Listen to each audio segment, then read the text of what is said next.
Ya no formas parte del plan. Solo la familia de Silvia. Está todo pagado. Gracias de nuevo por encargarte de las finanzas. Ese fue el mensaje que mi hijo me envió a las 10 de la noche. Sin un signo de interrogación. Sin una disculpa. Sin una invitación a reconsiderarlo. Solo una breve notificación, como si mi nombre hubiera sido tachado de una lista de reservas. Una sola línea. Sin un «mamá» al principio. Sin un «te quiero» al final. Solo un mensaje único y claro. Mi papel había terminado. Y ese papel era el de quien pagaba las facturas. Estaba sentada a la mesa de mi cocina, rodeada de pequeñas bolsas de plástico y rollos de cinta adhesiva aún esparcidos sobre el mantel. Acababa de sellar la última bolsa de regalos, para mi nieta, Julia. Dentro había caramelos de menta suaves, un paquete de pegatinas de tortugas marinas y un llavero que decía «Hola, la abuela te quiere». Había usado un rotulador negro de punta fina para escribir «Para Julia, con amor, la abuela Elvira». Lo había hecho para cada uno de ellos, una bolsa distinta para cada niño. ¿A Mateo le gustan los superhéroes? Listo. ¿Julia prefiere la menta al chocolate? También lo recordaba. Incluso imprimí pequeñas etiquetas contra el mareo para pegarlas en la parte de atrás, porque Silvia mencionó una vez que Julia se marea en los aviones. Acababa de dejar la bolsa sobre la mesa cuando mi teléfono se iluminó. La pantalla decía «Gabriel Torres». Lo cogí sin pensarlo 2 veces. Quizá preguntaba por los horarios de los vuelos. Quizá quería cambiar el horario del transporte al aeropuerto. Pero no. Era ese mensaje. Ya no formas parte del plan. Solo la familia de Silvia. Está todo pagado. Gracias de nuevo por encargarte de las finanzas. Lo leí una vez y no lo procesé. La segunda vez, mi corazón se encogió. No reaccioné. No dejé caer el teléfono. No hice ni un ruido. Simplemente me quedé sentada. Fue como si todo el ruido de mi cabeza hubiera sido aspirado. La cocina de repente se sintió más grande, más vacía, extrañamente más fría. La bolsa de regalos de Mateo se deslizó por el borde de la mesa. La etiqueta con su nombre se desprendió y un trozo de cinta adhesiva se quedó pegado a la yema de mi dedo. No me agaché a recogerla. Sostuve mi teléfono, abrí de nuevo la conversación y escribí una respuesta sencilla. ¿Necesitas que lleve algo más? Las galletas de jengibre que le gustan a Julia. Sabía que estaba haciendo una pregunta que ya tenía respuesta. Pero quizá necesitaba una última confirmación de que esto era real. Un momento después, llegó un mensaje. De Julia. O más bien, de su madre, Silvia, usando el teléfono de Julia. Dice mamá que no necesitamos nada más, abuela. Dejé el teléfono sobre la mesa, con tanta delicadeza como si un movimiento más brusco pudiera hacerme añicos. No lloré. Perdí a mi marido.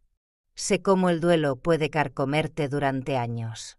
Pero este dolor, la forma silenciosa en que puede ser borrada de algo que tú misma creaste, no era dolor. Era blanco. Un vacío incoloro, insonoro e irracional. Me miré las manos.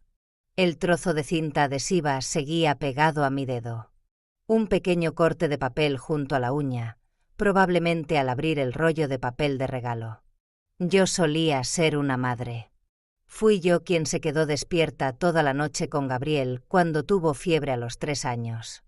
La que le cortaba las uñas de los pies cuando se rompió la pierna en el campamento de verano. La que recurrió a sus ahorros de jubilación para ayudarle con la entrada para su casa. Y ahora, ¿qué era yo? Era la que lo había pagado todo. Era la que se había quedado fuera del plan. Era un apunte en un extracto bancario. Apagué la luz de la cocina. Las bolsas de regalos seguían allí, la de Mateo aún sin cerrar. La etiqueta caída estaba en el suelo, pegada al borde de una baldosa. Fui a la sala de estar y me senté en el viejo sillón de cuero de Carlos, ese donde solía leer el periódico cada mañana.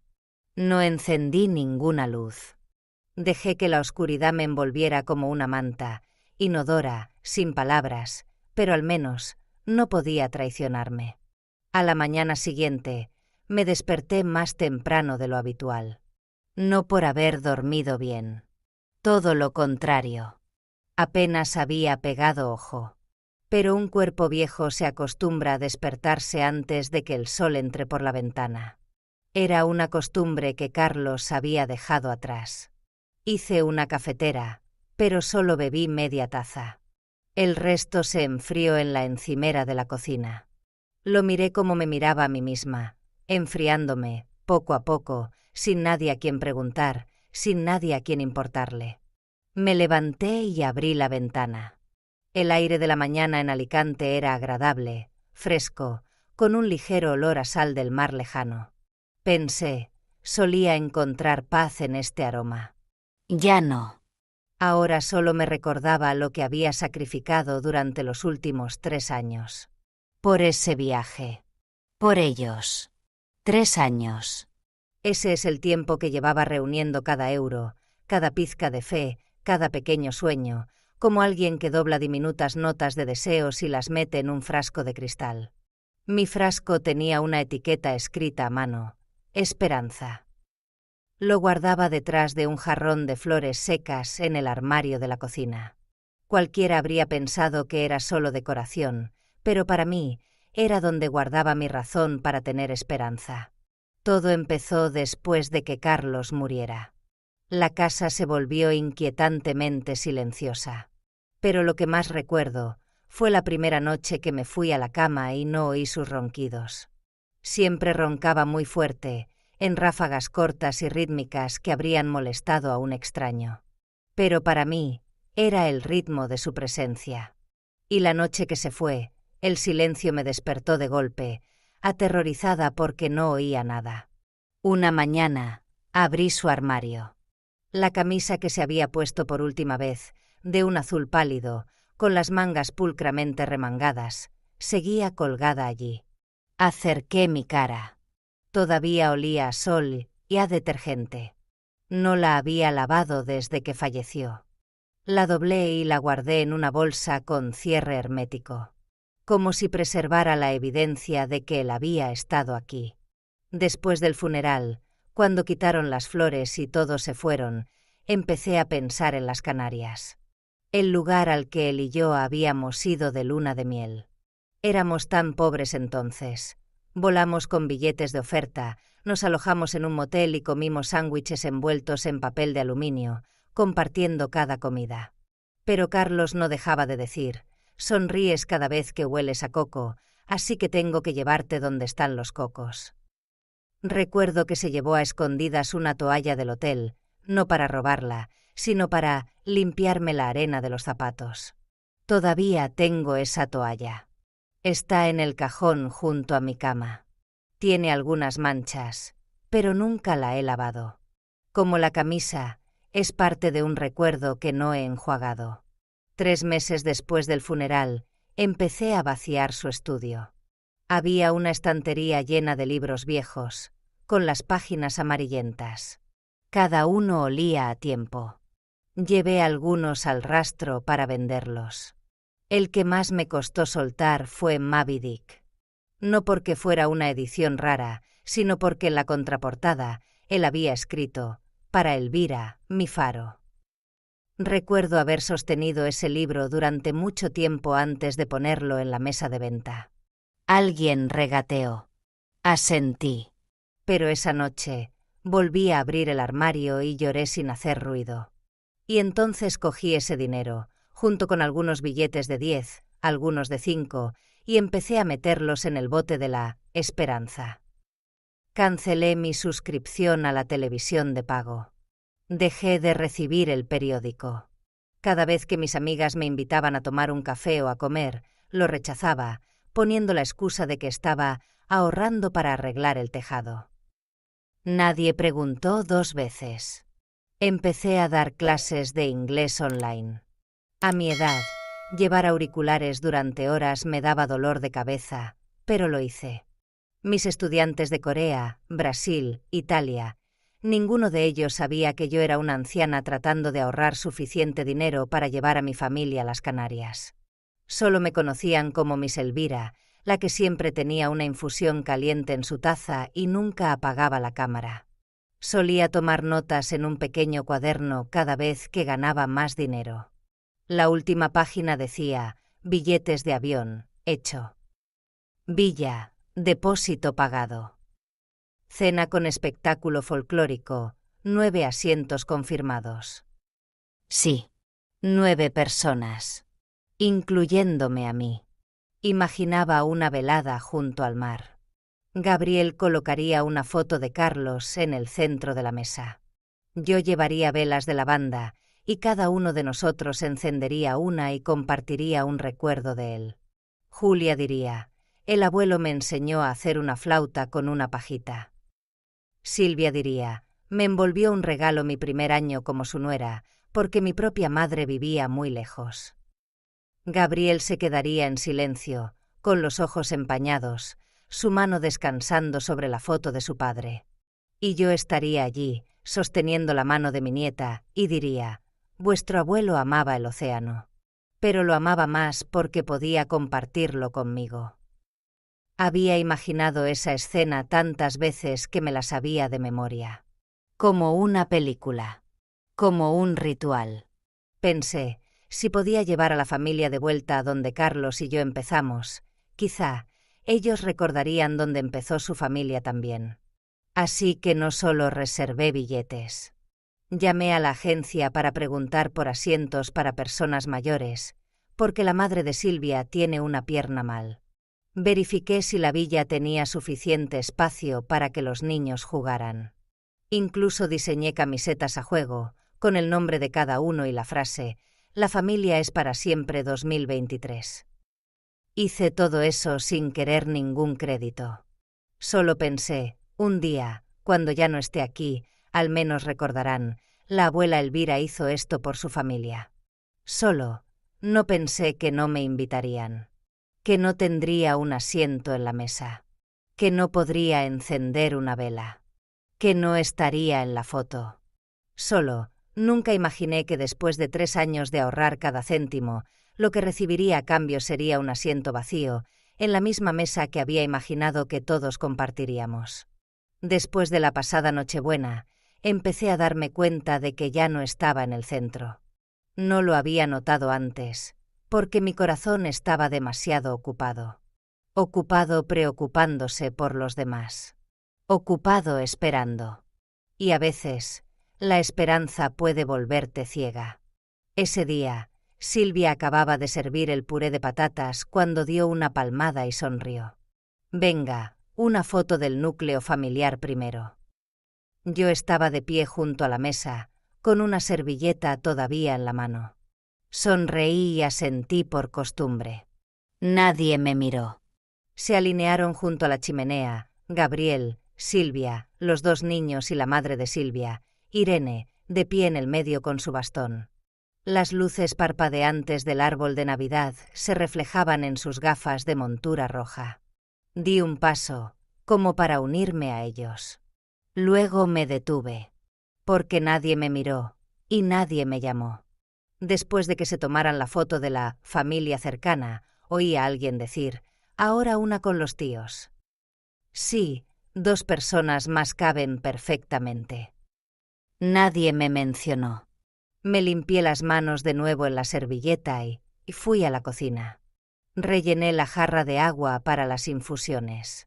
Todavía podía oír el clic de la cámara detrás de mí. Pensé en volver y pedir salir en una foto, pero sentía la garganta como si fuera de madera. No sabía cómo pedirlo sin que pensaran que estaba siendo necesitada.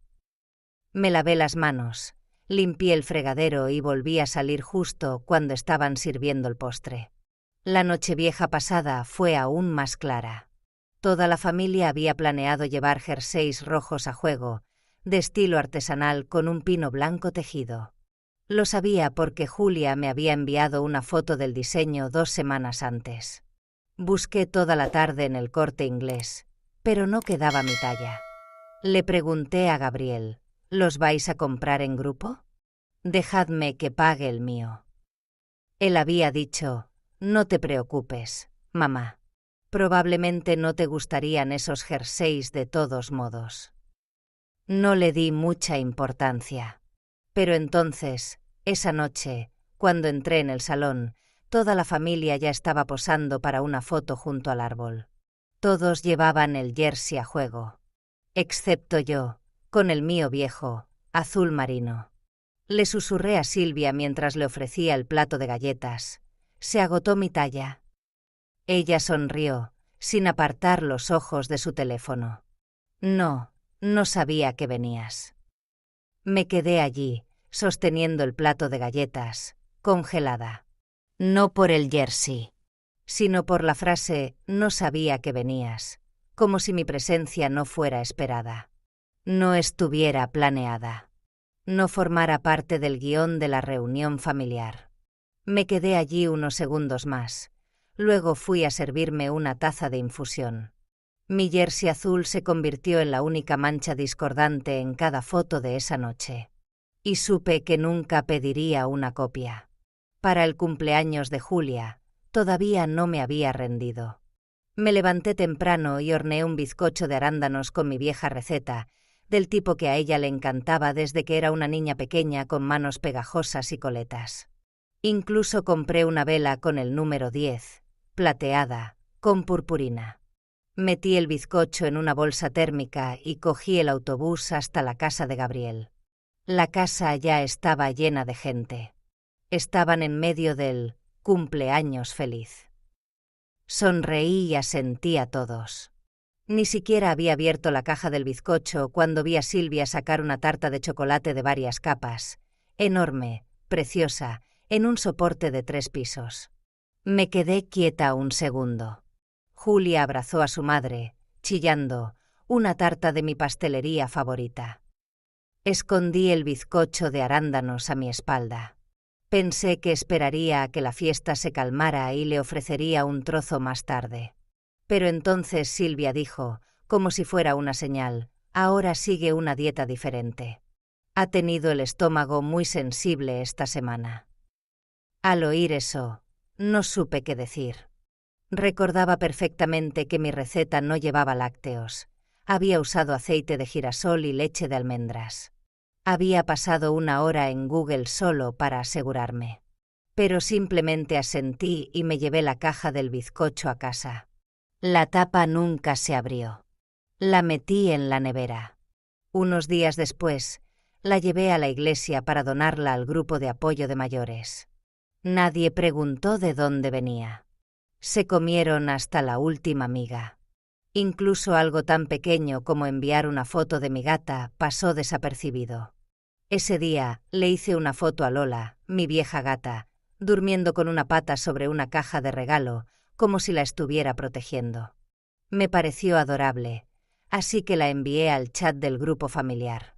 Nadie respondió. Ni un icono, ni una palabra.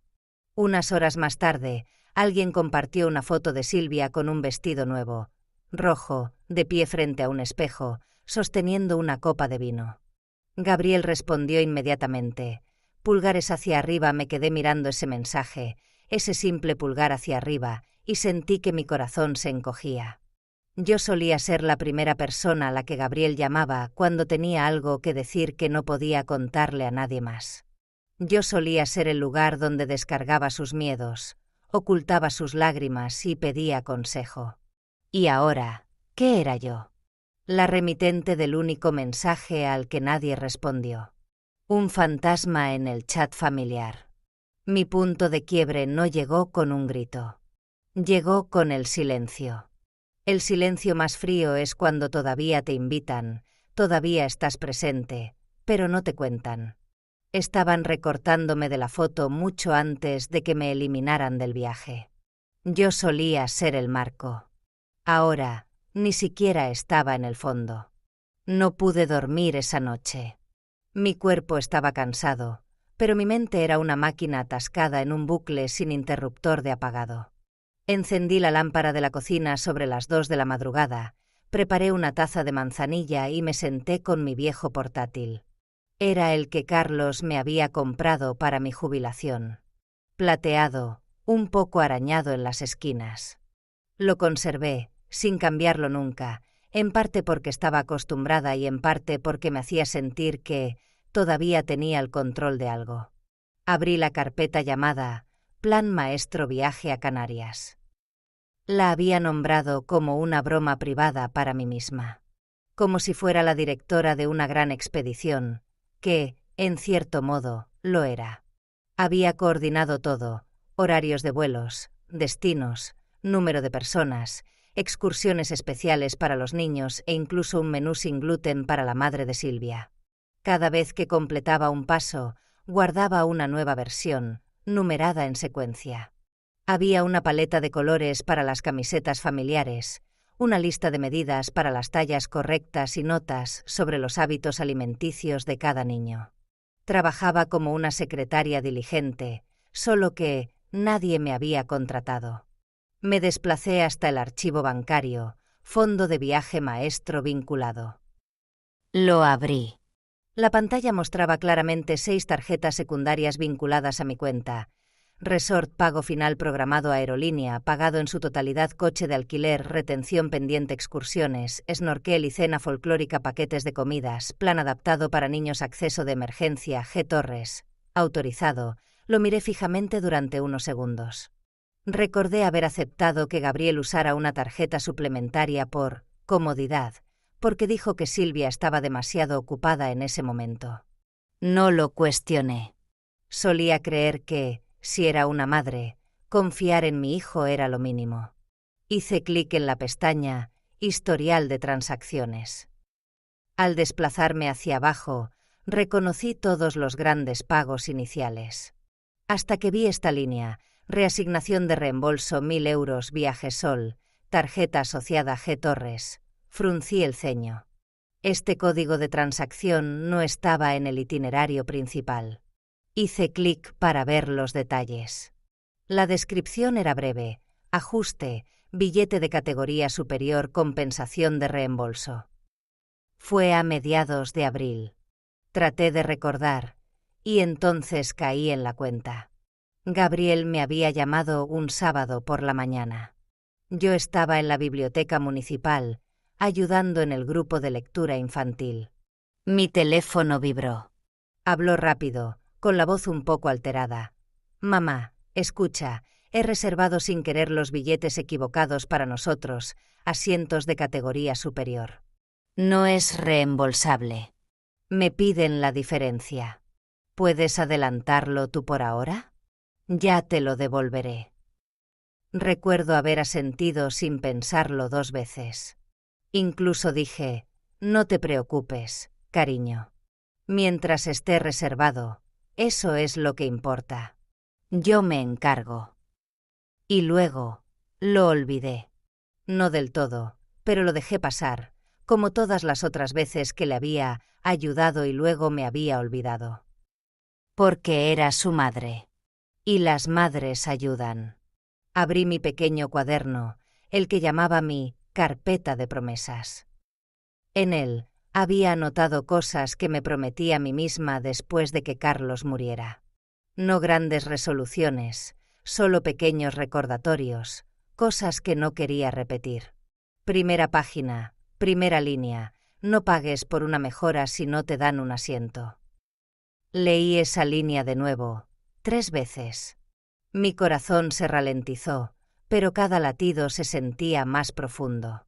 Cada palabra ya no era un recordatorio, sino una advertencia, que había llegado demasiado tarde. Me di cuenta de que no solo les había dado dinero. Les había dado mi asiento en la mesa, en la playa, junto a la foto de Carlos, a personas que no tenían intención de dejarme sentarme allí. Tomé un sorbo de la infusión. Estaba fría. No me había dado cuenta. Abrí de nuevo el correo de confirmación de la agencia de viajes. Mi nombre no estaba en la lista de huéspedes. 8 personas. Yo no. Pero la transacción seguía a mi nombre. La cuenta seguía siendo mía. Pensé en eso, en la forma en que me habían borrado del plan, pero todavía se esperaba que lo financiara. Yo era la patrocinadora. Nada más. Algo dentro de mí cambió. No era ira, ni siquiera dolor. Era claridad. Una sensación tan nítida, tan distinta. Como si acabara de descorrer una cortina y hubiera visto la verdad, sin necesidad de una confesión, sin necesidad de una disculpa. Me desperté antes de que sonara la alarma. Cuando abrí los ojos, el cielo fuera de la ventana ni siquiera había empezado a cambiar de color. No había coches, ni voces, solo el bajo zumbido de la nevera en la cocina, tan constante como un viejo susurro. No encendí ninguna luz. Me moví a través de la penumbra, conociendo de memoria cada objeto de esta casa, desde la pequeña maceta de menta hasta el banco de madera junto a la pared donde Carlos solía sentarse a atarse los zapatos. Herví agua y metí una bolsita de infusión de menta en una taza de cerámica de color crema con las palabras «Ten calma» impresas en el lateral, un regalo de cumpleaños de Julia cuando tenía 6 años. Había planeado llevar esta taza a Tenerife, para beber de ella mientras contemplaba el mar por la mañana temprano. Pero no habría Tenerife. No para mí. Me senté a la mesa del comedor, sosteniendo la taza. La infusión estaba caliente, pero no sentí nada. Como si mi boca también se hubiera entumecido. Abrí mi teléfono. No había notificaciones nuevas de Gabriel, nada de la familia de Silvia. Un silencio total, como si la noche anterior nunca hubiera ocurrido. Como si creyeran que me apartaría en silencio, como siempre había hecho. O tal vez, ni siquiera pensaron. Simplemente no pensaron en mí. Abrí mi aplicación bancaria. Mi dedo temblaba, pero mis ojos no. Sin lágrimas. Sin escozor. La pantalla se iluminó, familiar. Vi el texto verde en la esquina superior. Fondo de viaje activo. Debajo estaban las tarjetas vinculadas. Resort. Aerolínea.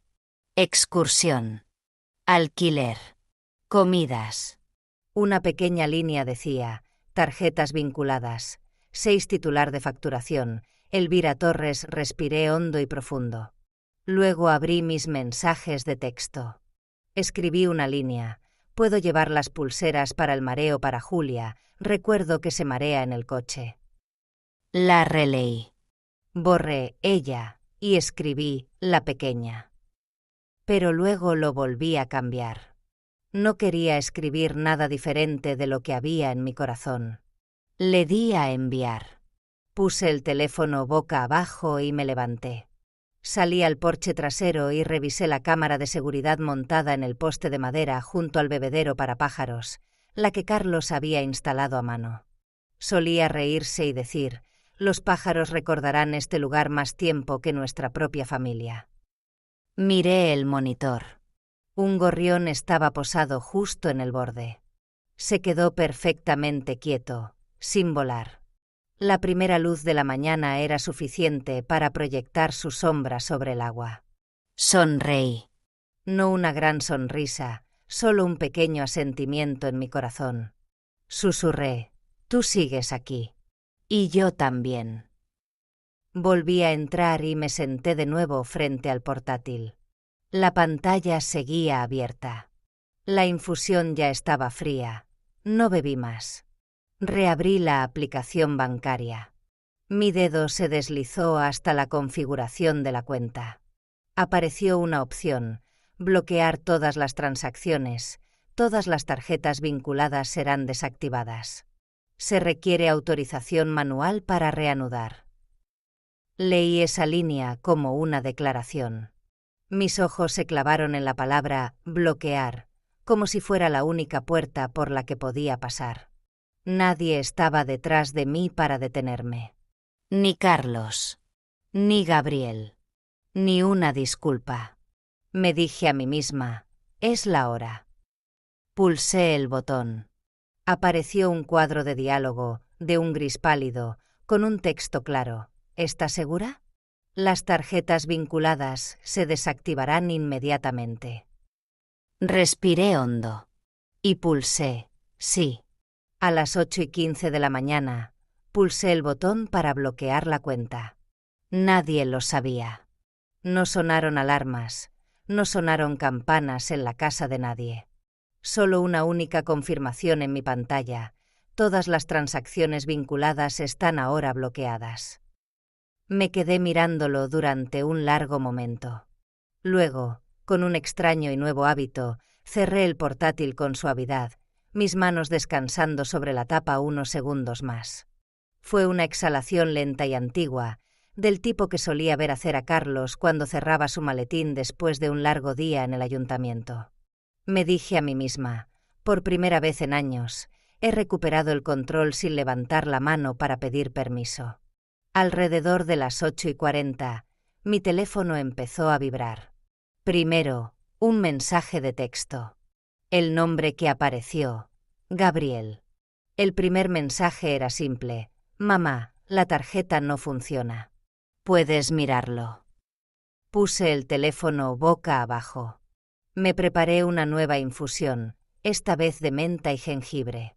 Siempre preferí su aroma a las infusiones demasiado fragantes. Era reconfortante sin ser falso. El segundo mensaje llegó inmediatamente después. Estamos en el aeropuerto. A punto de facturar. El sistema está rechazando la tarjeta. Puedes mirarlo, por favor. Tomé el primer sorbo de la infusión. No estaba demasiado caliente, pero era calmante para mi garganta. Miré al jardín y vi un par de tórtolas arrullándose en la valla de madera. No pensé en nada en particular, solo que la escena era hermosamente tranquila. El teléfono sonó. FaceTime Silvia. No iba a contestar, pero pulsé el botón para aceptar la llamada, porque quería mirar directamente a los ojos de la persona que me había eliminado del viaje que yo había creado. La pantalla se llenó con la caótica escena de un aeropuerto, una fila de gente detrás de ellos, el sonido de un anuncio de embarque a lo lejos. Gabriel estaba a un lado, con la cara enrojecida. Silvia sostenía el teléfono, su expresión aún serena, pero sus labios formaban una línea fina y dura. La tarjeta no funciona, dijo, sin preámbulos. ¿Qué le has hecho a la cuenta? No respondí. Solo la miré directamente a los ojos. Silvia inclinó la cabeza y luego giró el teléfono hacia Julia, que estaba sentada en una maleta, abrazando el osito de peluche azul que le había regalado. Silvia dijo en voz baja: «Pregúntale a tu abuela». Julia levantó la vista. Dudó un segundo y luego acercó el teléfono. «Abuela, mamá me ha dicho que te pregunte si puedes ayudar». Miré a mi nieta. Su cara inocente. Pero sus ojos ya no eran los de una niña.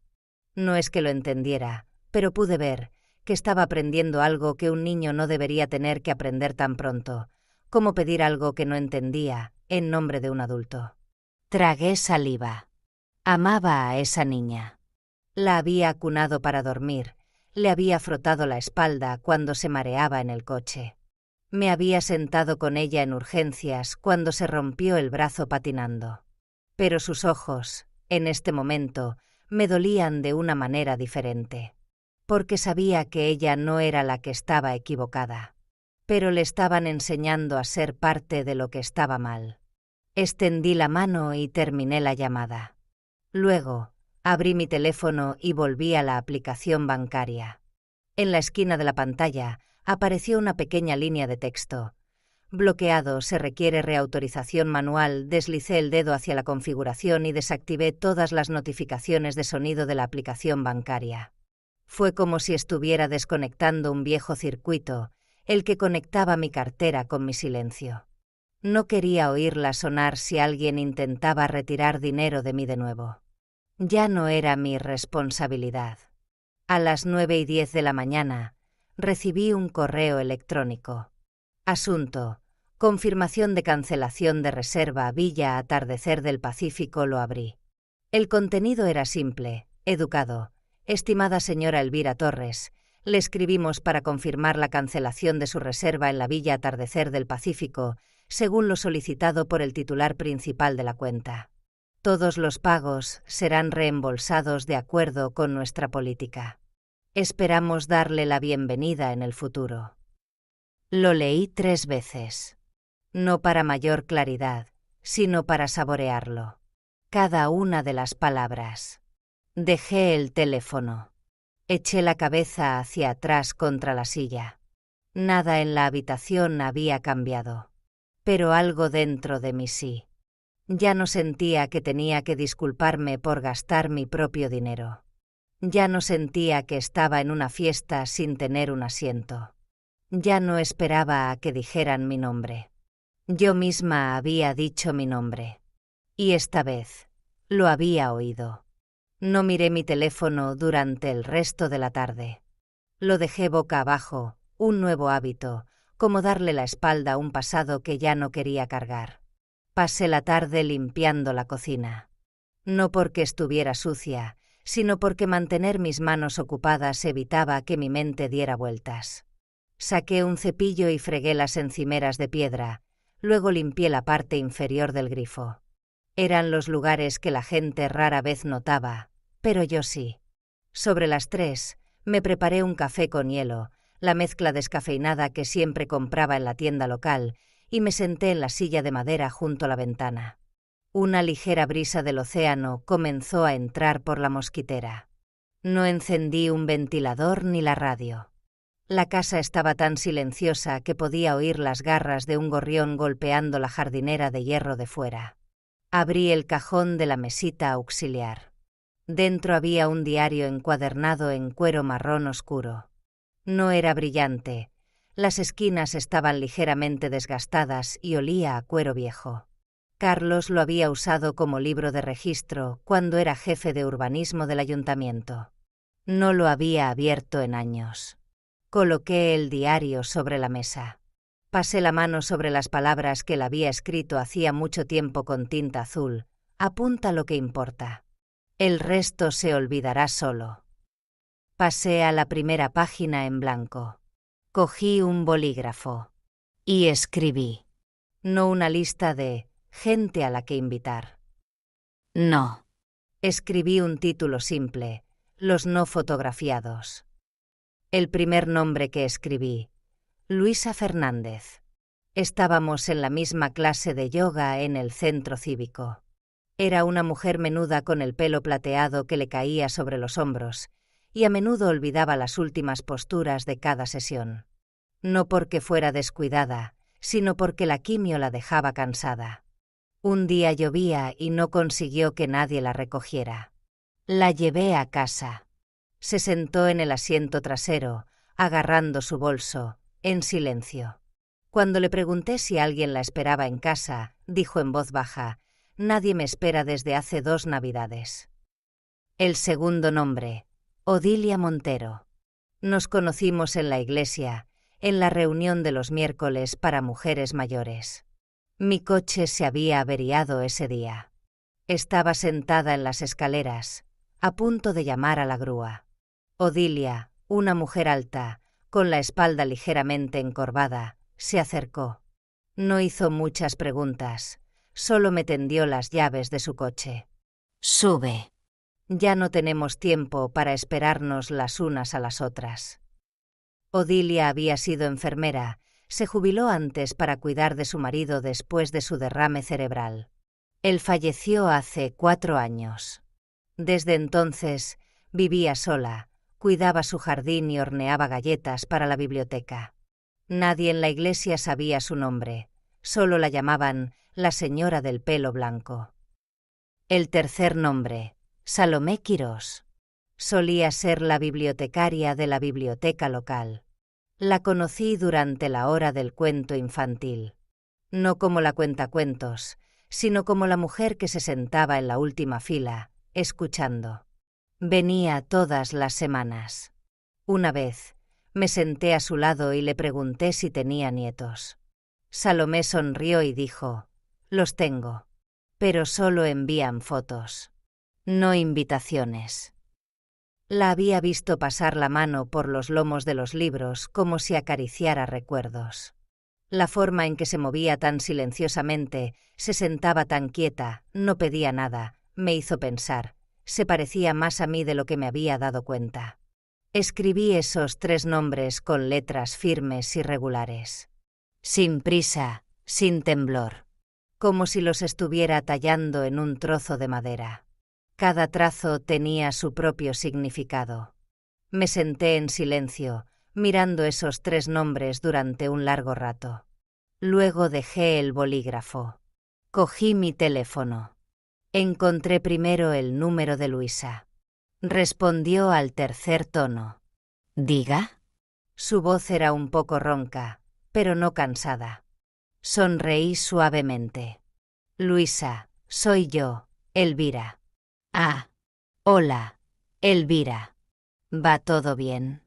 No es día de yoga, recuerdo que es nuestro día libre. Respiré superficialmente y luego hablé despacio. Lo sé. Te llamo porque voy a hacer un viaje a Tenerife. Una semana.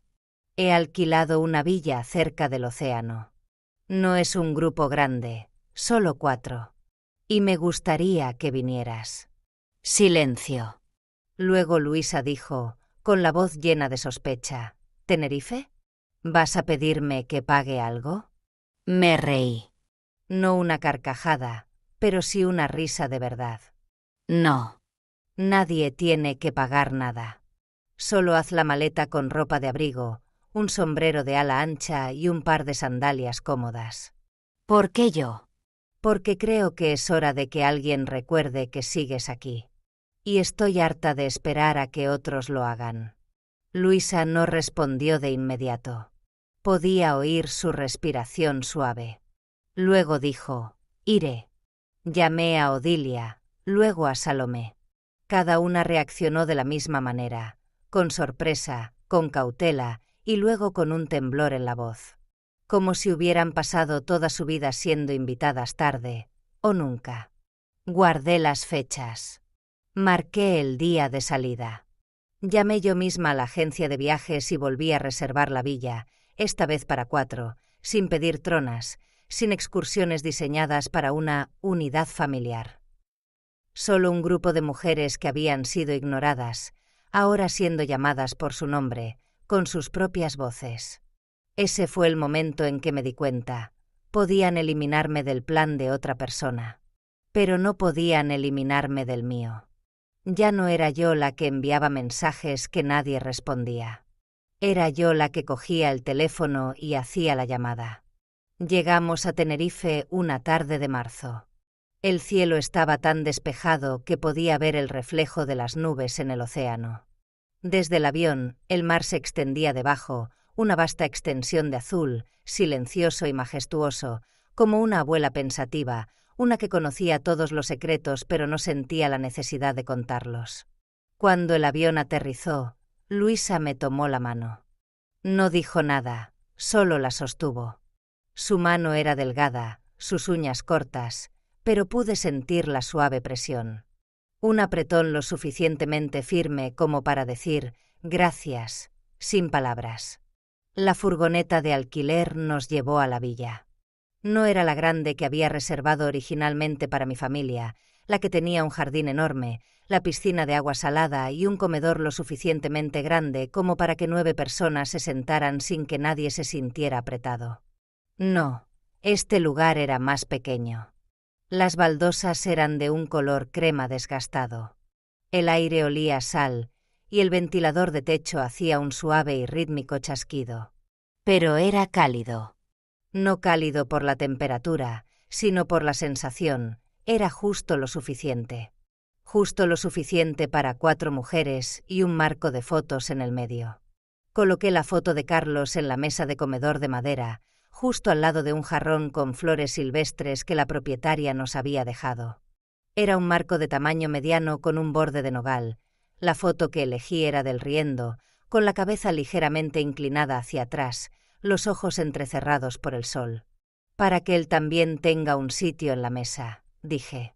Odilia asintió. Salomé hizo una pequeña reverencia al marco, como si saludara a un viejo amigo.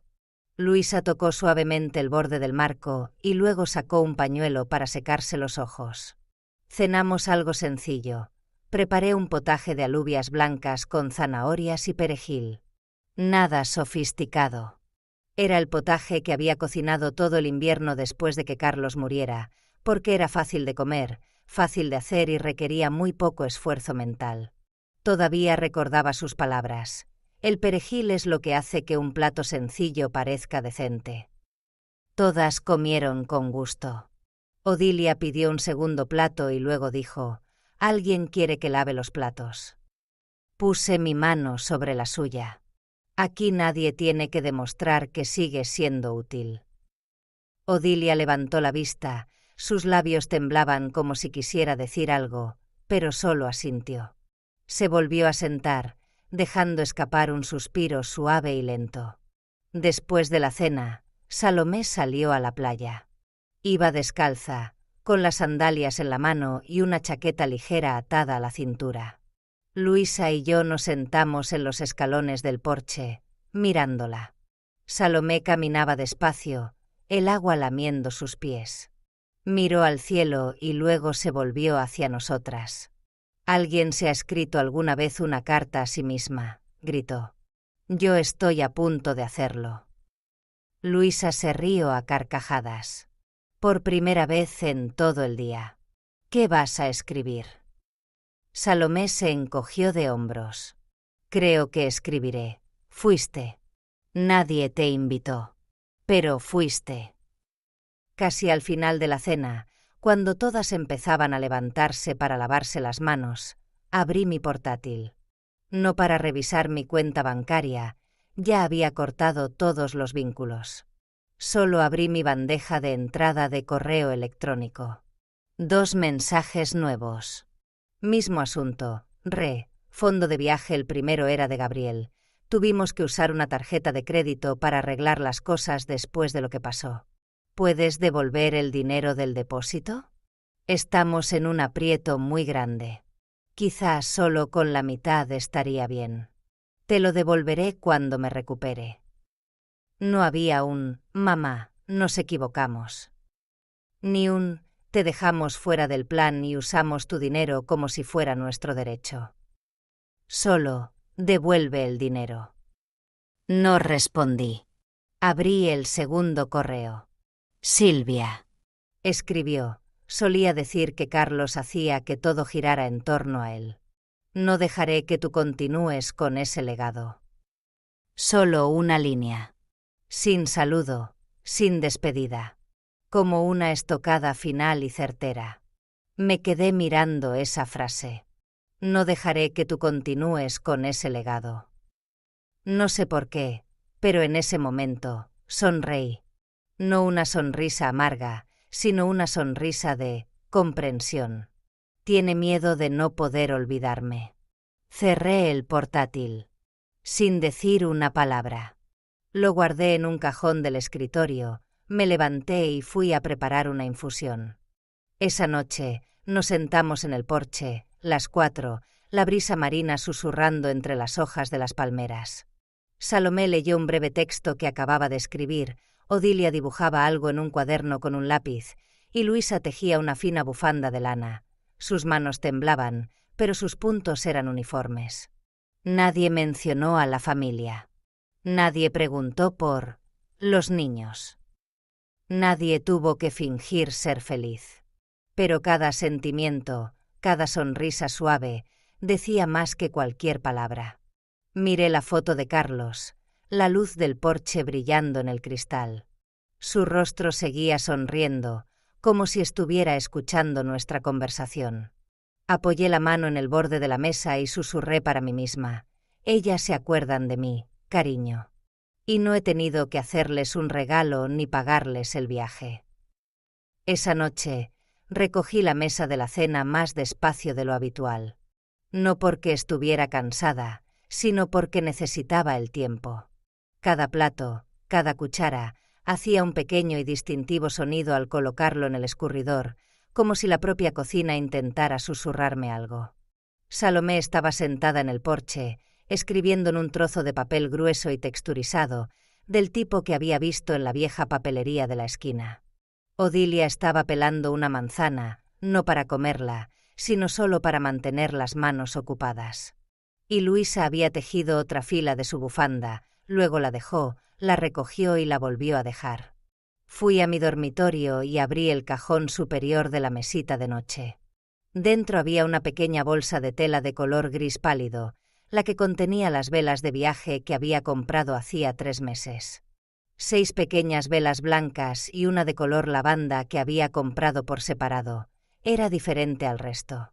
Había planeado usarlas en la noche del homenaje a Carlos, la noche que había imaginado a toda la familia reunida, la luz de las velas reflejándose en sus copas, mientras alguien contaba una historia sobre cómo él solía empujar el carrito de bebé hasta el parque cada sábado por la mañana. Esa noche nunca ocurrió. Pero aún así traje las velas. No porque no pudiera olvidar, sino porque aún no me había permitido despedirme como era debido. Coloqué las velas en la mesa de madera del porche. La brisa marina seguía siendo suave. El olor a sal y a hojas de palmeras secas flotaba en el aire. El cielo nocturno brillaba con estrellas que no necesitaban que nadie validara su existencia. No llamé a nadie, pero vinieron por su cuenta. Una se sentó. La segunda trajo una caja de cerillas. La tercera trajo 3 tazas de cerámica para poner las velas. Nadie tuvo que pedirlo. No había música. No había flores. Nadie dirigía la ceremonia. Pero nadie sintió que faltara algo. Tomé la primera vela blanca y se la di a Luisa. La sostuvo con ambas manos y la colocó en una taza. Encendí una cerilla y se la acerqué. Miró la llama un momento antes de hablar, no en voz alta, pero lo suficiente para que se oyera. Solía pensar que merecía ser olvidada, porque mi cuerpo ya no estaba completo. Nadie dijo nada, pero Odilia extendió la mano y tomó suavemente la suya. Le di la segunda vela a Odilia. La tomó, sin hablar de inmediato. Tenía un ligero callo en el nudillo, una marca de los años que pasó cuidando de su marido después de su derrame. Cuando su vela se encendió, dijo, solía creer que el amor significaba dar hasta que no quedara nada. Ahora estoy aprendiendo que el amor también significa recibir. Salomé no lloró, pero sus ojos brillaban. No por una emoción pasajera, sino por cosas guardadas durante demasiado tiempo que finalmente se decían en voz alta. Le di la tercera vela a Salomé. No la sostuvo con ambas manos. La colocó directamente en la taza, como si ya supiera lo que quería decir. No soy invisible. Solo necesito que alguien esté dispuesto a mirar más de cerca. Nadie dijo nada más. Pero todas asentimos, como si esa fuera la frase final que todas habíamos estado esperando oír. Encendí las 3 velas blancas restantes una por una para cada una de ellas y una para mí, sin necesidad de decir una palabra. Las llamas parpadearon, proyectando un cálido resplandor anaranjado en nuestros rostros. Sentí el viento, y ya no era frío. No porque hubiera cambiado de dirección, sino porque ya no me sentía sola en él. Saqué la vela de lavanda de la bolsa de tela, la última. Era de un color diferente, una forma diferente, con un aroma distinto. Coloqué esa vela frente a la foto de Carlos. Las otras 3 mujeres guardaron silencio. No porque no lo entendieran, sino porque lo entendían por completo. Me senté. Encendí una cerilla más. Y mientras la llama tocaba la mecha, dije, lo suficientemente alto como para que se oyera, solía prepararlo todo para los demás, pensando que eso me mantendría conectada a ellos. Pero resulta que primero tenía que mantenerme conectada a mí misma. No sé cuánto tiempo me quedé allí sentada, mirando esa vela. Pero vi su rostro en la foto y ya no parecía distante. Ya no como un recuerdo desvaído, sino como parte de este lugar, un lugar con luz, con viento y con gente sentada a mi alrededor que no necesitaba ninguna razón para quedarse. Nadie se levantó de inmediato. Nos quedamos allí hasta que la brisa marina hizo que las llamas danzaran y se inclinaran. Pero ninguna de las velas se apagó. Simplemente se inclinaron unas hacia otras, como nosotras. No perfectas, pero todavía ardiendo. Esa mañana me desperté antes que nadie. No hubo alarma. Solo la brisa marina empujando a través del hueco de las cortinas, despertándome. El sol no había salido del todo. La luz era todavía de un azul pálido, apenas suficiente para distinguir la forma del marco de Carlos sobre la mesa de madera, los bordes capturando los últimos restos de la luz de la luna. Me eché un chal fino sobre los hombros y salí de la villa. Descalza. La arena estaba fresca, suave y ligeramente húmeda, como un saludo del océano. Dejé mi teléfono sobre una roca baja cerca de la orilla. Abrí los mensajes no leídos. 3 de Gabriel. Uno de un número desconocido, probablemente de uno de sus colegas. Pero no los abrí. No porque estuviera enfadada, sino porque ya no necesitaba oír nada para decidir cómo viviría el resto de mi vida. El viento comenzó a levantarse. La mitad de mi chal se deslizó de mi hombro y cayó sobre la arena. Lo miré, y no me agaché a recogerlo. Me volví hacia el pequeño sendero que llevaba a la villa. Cada pisada en la arena dejaba una huella, que las olas borraban casi de inmediato. Pensé, quizá la mayor parte de la vida es así. Cosas que creemos que son marcas permanentes son en realidad solo un poco de espuma ligera, aquí y luego desaparecen. Abrí el pequeño buzón que colgaba junto a la puerta de la villa, donde el propietario dejaba avisos de servicio y folletos de excursiones de paddle surf. Dentro había una sola postal. El anverso era una foto de una playa desierta, con una solitaria silla de playa bajo la sombra de una palmera. Le di la vuelta. La caligrafía familiar de Salomé, suave, pequeña y pulcra, para mí misma. Felicidades por no derrumbarte cuando nadie más te veía de pie. La leí 3 veces. Luego me la guardé en el bolsillo del pecho. No como un recuerdo, sino porque sabía que esa frase también era para mí. Volví a la playa. Esta vez, caminé justo por la orilla. Las olas me lamían los tobillos, frescas y refrescantes. Miré hacia el horizonte, donde el cielo y el océano se unían como una costura perfectamente cosida. Pensé en Julia. Recordé la mirada en sus ojos durante esa videollamada desde el aeropuerto. No acusadora, solo confundida. Una mirada demasiado joven para entender que no todos los adultos tienen razón y que no todo el que guarda silencio es complaciente. Cerré los ojos y la imaginé, un día, preguntando, ¿por qué no ayudaste? No sé si estaré viva para ver ese día. Pero espero que, si alguien responde por mí, diga, porque tu abuela eligió salvarse a sí misma primero. Saqué mi teléfono y le quité la tapa trasera. Saqué la tarjeta SIM. Un trozo de plástico diminuto y delgado, no más pesado que un mechón de pelo. Pero sentí que mis hombros se aligeraban mientras la dejaba caer al mar. No hubo un chapoteo al caer. Nadie para presenciarlo. Pero yo lo sabía. Y eso era suficiente. Luisa estaba pelando un kiwi, sus manos temblaban ligeramente, pero su sonrisa era brillante. Odilia estaba haciendo café, el aroma a arábica llenaba la casa. Salomé estaba arreglando flores en un pequeño jarrón, flores silvestres que había recogido en su paseo de esa mañana. Había una sola ramita de lavanda, colocada justo al lado del marco de Carlos. Nadie le dijo que lo hiciera, pero alguien lo hizo. Me quedé allí un momento, solo observando. Luego entré, sin necesidad de permiso. Desayunamos juntas, un plato de fruta, rebanadas de pan integral, un poco de crema de almendras e infusión de menta caliente. Todo era simple, pero era cálido.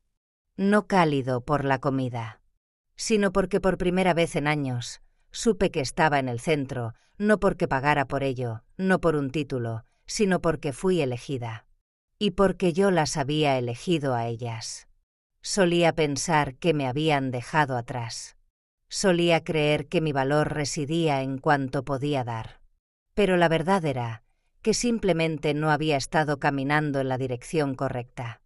La gente que me necesitaba estaba aquí ahora, y yo estaba en medio de ellas, sin necesidad de ser perdonada, sin necesidad de ser honrada, solo necesitando estar presente, tal como era.